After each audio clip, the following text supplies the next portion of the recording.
the best of the fans. And there was a lot of people that, stay on the topic of Crawford and getting this Canelo fight. A lot of people said, we're going to look at this Madrigal fight. This is going to be a test to see if Crawford, if there's a ceiling at 154 or 160. Do you feel like there is a ceiling for Crawford, even though we know how talented he is? You know what? I'm going to tell you something. My opinion is like everybody's opinion. I mean, there's a lot of people that say that Crawford can beat Canelo, no problem. I mean, I respect that, but I just think they're stupid. I mean, excuse my language. Mm-hmm. I mean, look, Benavidez fought Demetrius Andre. Mm-hmm. Demetrius Andre, a fighter that everybody avoided. Nobody wanted to fight him because he's very talented, great fighter, great person, great friend. Mm-hmm. Benavidez is a great fighter himself too. Mm-hmm. He's strong, a lot of confidence, but Demetrius Andre went from 54 to 60 because nobody wanted to fight him at 54. Mm-hmm. He went to 60, fought a couple fights at 60. Nobody wants to fight him at 60. So what did he do? He moved up to 68 to fight Benavidez. Mm-hmm. And you know what? I was watching the fight and I saw Demetrius Andre be successful in the first 2-3 rounds. Mm-hmm. But that's the size difference. Mm-hmm. The size difference of a bigger man changes everything with one punch. Yeah. And I can see the same thing.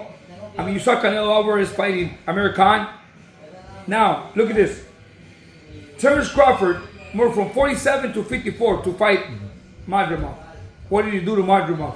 Nothing. A lot. Mm-hmm. Okay, Madrimov is a 54-pounder. Now, to move up to 168, that's 2 more divisions. Mm-hmm. Canelo Alvarez will take any punch from Crawford, but I don't think Crawford will take any punches from Canelo. Yeah. Remember, Canelo got hit by Triple G, right, the heaviest hitter in that division. And Canelo took those shots like a champ. I don't think Crawford has anything to beat Canelo. Even if he's beating him by points, mm-hmm, before the bell rings at the end of the 12th round, he will not make it. Yeah, I think there's weight classes for a reason. Exactly. Right, Coach. There's weight classes for a reason, and he's too big of a man. Obviously, the business of the sport is they want to give Crawford millions of dollars. Great. Mm-hmm. But don't try to come and try to fool me, mm-hmm, telling me that Crawford can beat Canelo. There is no way. Yeah. There is no way that Crawford can beat Canelo.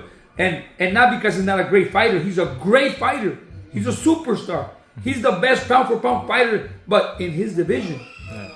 I mean, risking other divisions, especially 3 divisions up, is hard. Yeah. And we go back, and I can mention many, many names. Mikey Garcia, when Mikey Garcia fought Earl Spence, mm-hmm, I'm telling you, Mikey Garcia, to me, has been one of the greatest technicians, skillful, everything. He had power, very skillful fighter.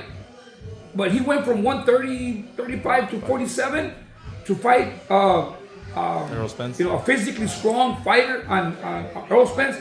It's hard. Yeah. He did what he had to do. And look, he lost against Earl Spence, and everybody gave more credit to Mikey because, man, he went 12 rounds with a welterweight. Mm-hmm. Great. He did his job. I like Mikey Garcia. Mikey Garcia, from the beginning of his career, I've been a big fan of his style. He's great. The Mexican style with technique. With technique, yeah. With technique. That was Mikey Garcia. But that's it. We can talk about this all night, but there is no way. Right now they're talking about it. They're trying to make people believe, and all these kiss asses. They say, "Oh, that Crawford can beat Canelo." It's not. Yeah. Just try to stop being a kiss ass. You're not right. Mm-hmm. And we'll see it after the fight, and I'll tell you guys. Yeah. Right now, they're trying to blow up the fight, yes, but there is no way. I'm telling you, Canelo is very skillful. Mm-hmm. He's strong. Yeah, of course, everything changes as we go. Wear and tear, years, we get older. But still, up to this point, Canelo, at this point, he'll still beat Crawford, no problem. So pretty much saying it's a cash out for Terence Crawford. Yeah, they're just trying to cash him out. Respect for chasing greatness. Respect for chasing greatness. He's gonna make a lot of money. He deserves it, mm-hmm, because he's been at the top of the game for many years. Yeah. And another fight, Coach Diaz, you have a little bit insight in, was the Bivol Beterbiev match earlier in 2024. Another contested fight. I think it feels like it's divided boxing fans. Some people say Beterbiev won, others feel Bivol won. Who do you think won that fight in your opinion? I was watching the fight. I was watching the fight and I saw some very controversial rounds in the later rounds. But I can tell you this: I've had Bivol, because we were watching the fight and we're focusing on it because we knew it was a tough fight.